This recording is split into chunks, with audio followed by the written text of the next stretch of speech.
এটা কি শাক বলুন তো?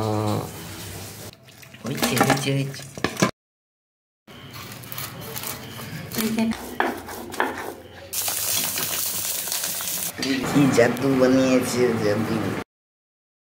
Hello friends, good morning. আশা করি তোমরা সবাই ভালো আছো, সুস্থ আছো। আমি অনেক দিন পরে ব্লগ ভিডিও বানাচ্ছি, কারণ অনেকটা কাজের মধ্যে পড়ে গিয়েছিলাম, তার জন্য ব্লগ ভিডিও বানানো হয়নি।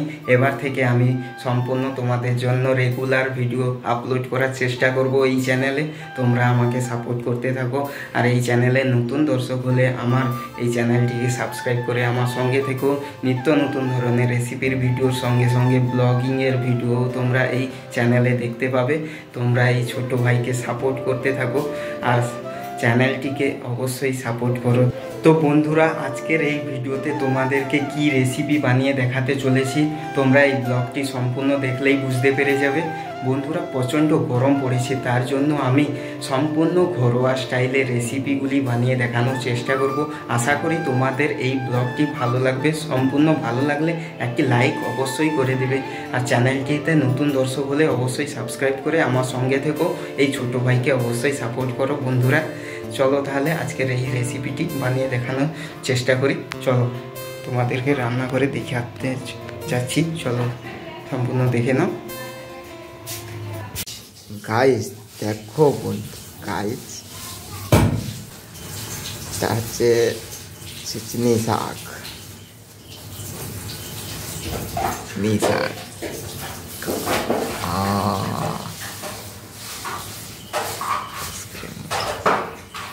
বন্ধুরা, এইবার আমি এই ছুচনি শাকের মধ্যে থেকে কোনো নোংরা আছে কিনা বেছে নিচ্ছি, এবং কোনো ঘাস পাতা আছে কিনা দেখে নিতে হবে। ভালো করে চেক করে নিচ্ছি, এবং এই শাকটাকে ভালো করে তোমরা পরিষ্কার করে নেবে বাড়িতে।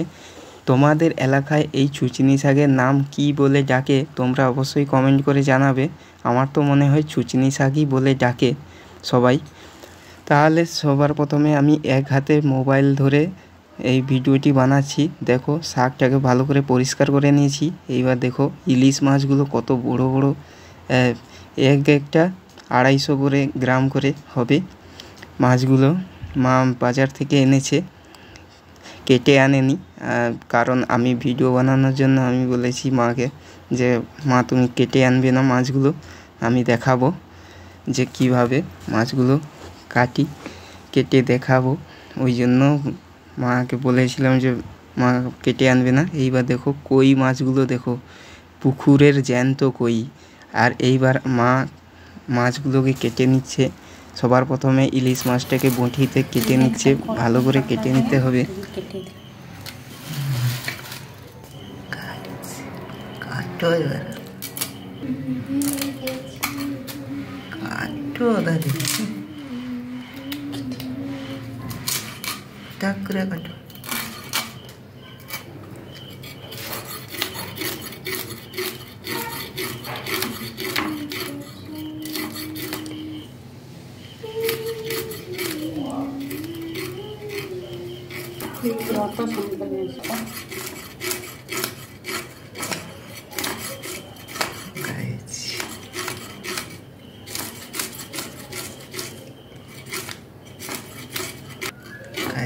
जल्दी गाइस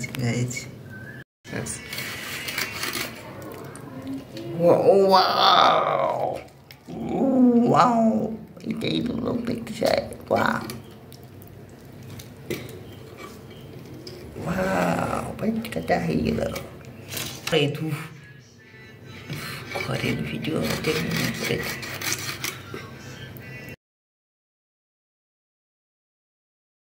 দেখো তো গোল করে বের করে নিতে পারছো, তারা যেরকম বের করে দেয় পেট খালি তারপর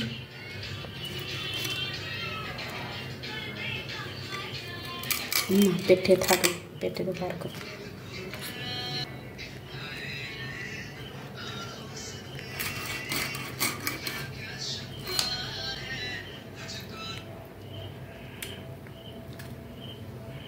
सोचना चाहता हुए नहीं ना आदि में सोचा खबा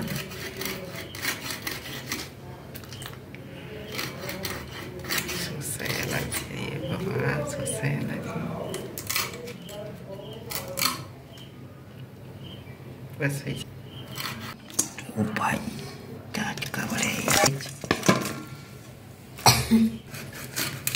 कोई माछ तो पियर हम खावा শুধু দুটো আগে দুটো রাখতে হ্যাঁ দুটো রাখতে ওরে ভাই সব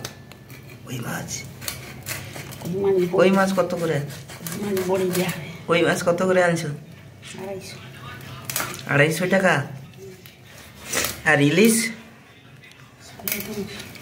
350 বন্ধুরা 350 আর কই মাছ 250 দাম মোটামুটি কিরকম আছে হাই আছে না কম আছে মাঝারি 300 টাকা কই বলছিল কম দিছে কম দিছে আর ওটা কম দিছে 400 বলছিল ছোট দাম কমই দিছে ওইগুলা মাঝারি সাইজের আছে বড় না পুকুরের কই আছে আঁশ ছাড়ানোটাই কঠিন আর যে লাফাতে থাকে জ্যান্ত কাঁটা আছে ভালো কাঁচটা ছাড়াতে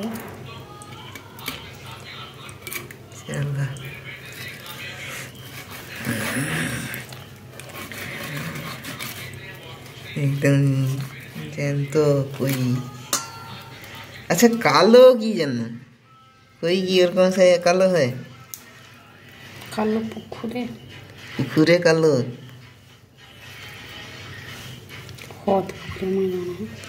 হদের পুকুর ওই জন্য কালো তাহলে তো একটু বাদামি টাইপের হয়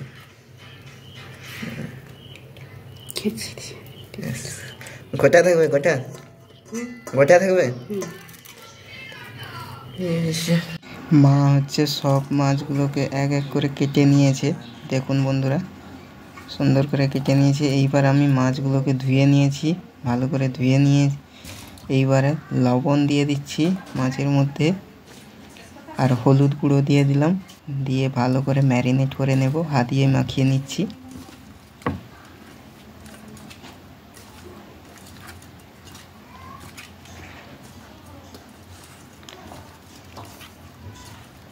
ভালো করে ম্যারিনেট করে নিলাম এইবার বন্ধুরা শাক ভাজা করে নেবার জন্য কড়া গরম করে 5 ফোড়ন দিয়ে পেঁয়াজ আর জিরে দিয়ে ভালো করে তেল দিয়ে পেঁয়াজটাকে ভেজে নেব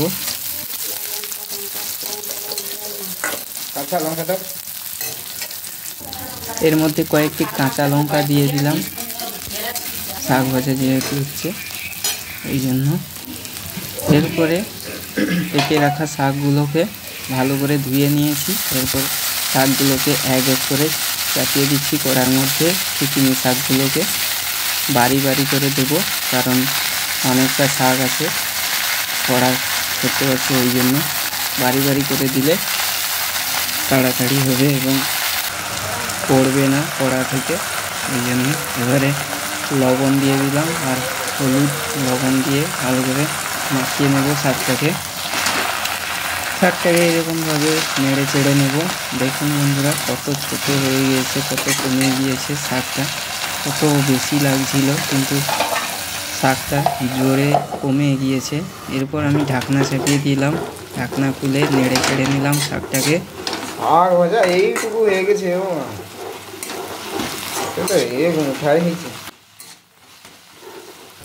ছুচনি শাক শরীরের পক্ষে ভালো ঘুম ভালো হয় এই ছুচনি শাক খেলে তোমরা বাড়িতে খাবে ছুচনি শাক সমস্ত প্রকারের শাক সবজি খাওয়া শরীরের পক্ষে খুবই উপকারী এবার মা মশলা বেটে নিচ্ছে সবার প্রথমে সর্ষে বেটে নিচ্ছে সর্ষে ইলিশ করার জন্য ইলিশের ভাপা করে নেবে মা ওই জন্য সর্ষেটাকে বেটে নিচ্ছে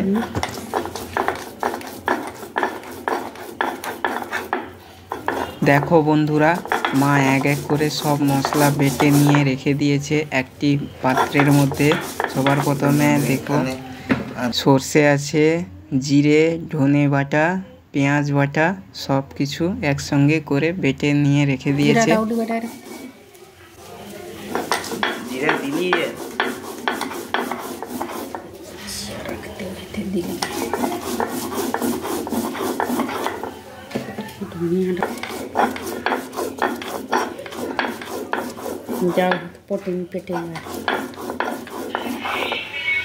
বন্ধুরা বাটা মশলার ফ্লেভারে সেন্ট সুগন্ধি হয়, তরকারি টেস্টও ভালো হয়, ওই জন্য মা বেটে নিচ্ছে।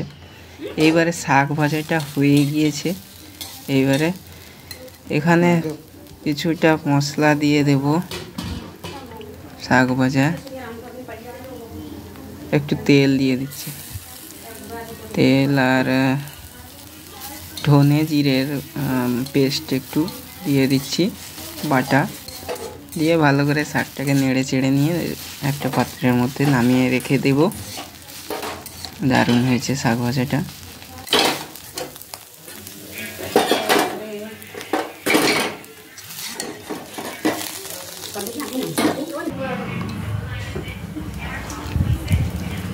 এইবার কড়াইটা গরম করে নিয়েছি, কড়াইটা গরম করে পেঁয়াজ দিয়ে দিয়েছি। এইবারে পেঁয়াজ বাটা দিয়ে দিলাম, পেঁয়াজ কুচো দিয়েছি, পেঁয়াজ বাটাও দিয়েছি। এইবারে 5 ফোড়ন দিয়ে দিলাম, জিরে দিয়ে দিলাম কয়েকটা, 5 ফোড়ন জিরে সব একসঙ্গে ভেজে নেব মশলাটাকে।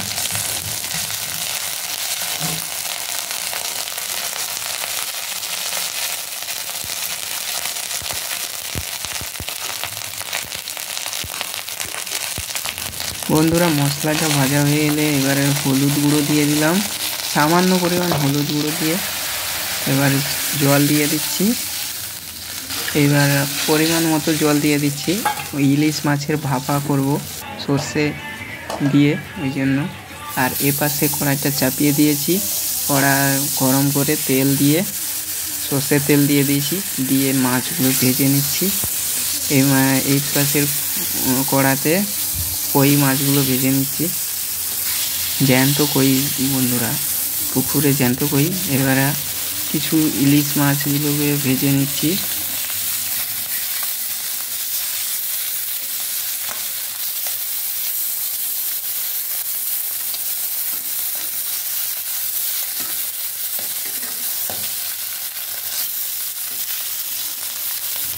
এই পাশে কয়েকটা ভেজে নিচ্ছি। এইবার জল ফুটে গিয়েছে ভাপা করার জন্য, জলটা ফুটে উঠেছে ভালোভাবে। এইবারে মাছগুলো দিয়ে দিচ্ছি, ইলিশ মাছের চাকাগুলো দিয়ে দিচ্ছি, এক এক করে দিয়ে দেব। এবার কয়েক মিনিট ফুটিয়ে নেব ঢাকনা চাপিয়ে। এই পাশে মাছগুলো ভাজা হয়ে গিয়েছে প্রায়।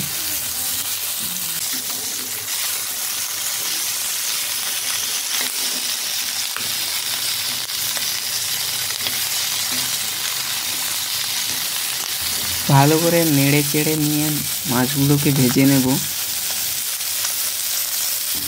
এই পাশে তো মাছগুলো প্রায় ভাজা হয়ে গিয়েছে দেখুন বন্ধুরা। আর এই পাশে তো ইলিশ মাছের ভাপা হয়ে এসেছে, জল ফুটে গিয়েছে। এইবারে সর্ষে বাটাটা দিয়ে দেব। এবার সর্ষে বাটা দিয়ে দিচ্ছি দেখুন বন্ধুরা, সর্ষে ইলিশ করার জন্য।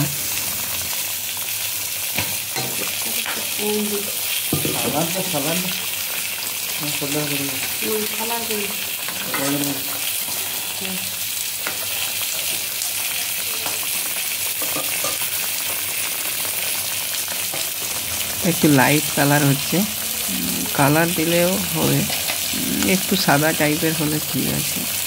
একটু হলুদ দিয়ে দিচ্ছি লাইট কালার করার জন্য। এইবার দেখুন বন্ধুরা, এইবার মাছ ভাজাগুলো নামিয়ে রেখে দিয়েছি একটা কড়ার মধ্যে। এইবারে বড়িগুলো ভেজে নিচ্ছি,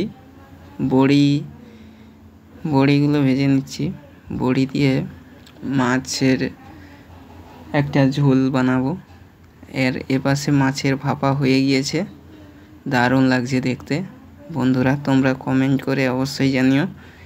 আর বন্ধুরা তোমরাও বাড়িতে এই সব ধরনের রেসিপিগুলি বানিয়ে খেতে পারো, আমি যেভাবে বানিয়ে দেখাচ্ছি। এইবার আমি ছাদের উপরে চলে এসেছি কয়েকটা সজনে ডাঁটা পেড়ে নেবার জন্য। একটু ডাঁটা হলো এই যে আর কি শীতের কান ধুয়ে দিচ্ছি। এটা গরম করা হচ্ছে। এই পাশে কড়া গরম করে নিয়েছি, এবার টক করে নেব। টকটা করব কি দিয়ে না, কাঁচা টমেটো দিয়ে। এইবারে তেল দিয়ে দিয়েছি কড়ার মধ্যে, সর্ষে তেল দিয়ে দিলাম, এরপর 5 ফোড়ন দিয়ে দিলাম। 5 ফোড়নটাকে ভালো করে ভেজে নেব। এরপর কয়েকটা জিরে দিয়ে দিলাম, কয়েকটা জিরে দিয়ে এবারে টমেটো, কাঁচা টমেটো আর ভেন্ডিগুলো এর সঙ্গে কষে নেব।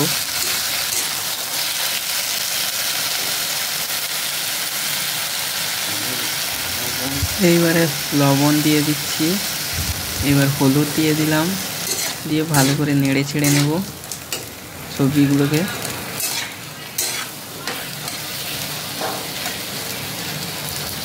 সবজিগুলোকে ভালো করে নেড়ে চেড়ে নিয়ে এবার ঢাকনা দিয়ে দেব 2-3 মিনিটের জন্য। আর এই পাশের কড়াতে 5 ফোড়ন দিয়ে দিয়েছি। এরপরে আলু আর সজনে ডাঁটাটাকে দিয়ে ভালো করে মা নেড়ে চেড়ে নিচ্ছে। দেখুন বন্ধুরা, 5 ফোড়নের সঙ্গে ভালো করে নেড়ে নিলাম, নিয়ে এর মধ্যে হলুদ গুঁড়ো আর লবণ গুঁড়ো দিয়ে ভালো করে মিক্স করে নিতে হবে, দিয়ে ঢাকনা চাপিয়ে দেব, কষে নেব সবজিগুলোকে। আর এই দিকে টমেটো আর ভেন্ডিগুলোকেও কষে নিচ্ছি। আর এদিকে টককে জল দিয়ে দিলাম টক করে নেবার জন্য, এই পাশেও জল দিয়ে দিচ্ছি সবজিগুলোকে ভালো করে কষে নেবার পর। এরপর লেবু দিয়ে দিচ্ছি টকটা গাঢ় করার জন্য, একটু মা লেবু দিয়ে দিচ্ছে। হ্যাঁ, ওই পাতি লেবু দিয়ে দিচ্ছে মা, কারণ টকটা একটু গাঢ় করার জন্য। যেহেতু টমেটোতে টক খুব হালকা পরিমাণ হবে, কাঁচা টমেটো, সেই জন্য মা একটু গাঢ় টক করার জন্য ওই দিয়ে দিল, লেবু দিয়ে দিল একটু। আর এপাশে জলটা ফুটে গিয়েছে। এপাশে বন্ধুরা দেখুন হয়ে গিয়েছে, সমস্ত রেসিপি কমপ্লিট, রান্না একদম কমপ্লিট হয়ে গিয়েছে। এপাশে টক দেখুন, এপাশে দেখুন বন্ধুরা কই মাছগুলোকে বড়ি, আলু, সজনে ডাঁটা দিয়ে হালকা মাখো ঝাল করেছে। আর আমি খেতে বসে গিয়েছি। তোমাদেরকে বলে দিচ্ছি যে সবকটি রেসিপি খুবই সুন্দর টেস্ট হয়েছে, দারুণ লাগছে। বন্ধুরা, তোমাদের এই রেসিপির ভিডিওটি যদি ভালো লেগে থাকে একটি লাইক অবশ্যই করে দেবে, চ্যানেলটিকে অবশ্যই সাবস্ক্রাইব করে আমার সঙ্গে দেবো। ধন্যবাদ।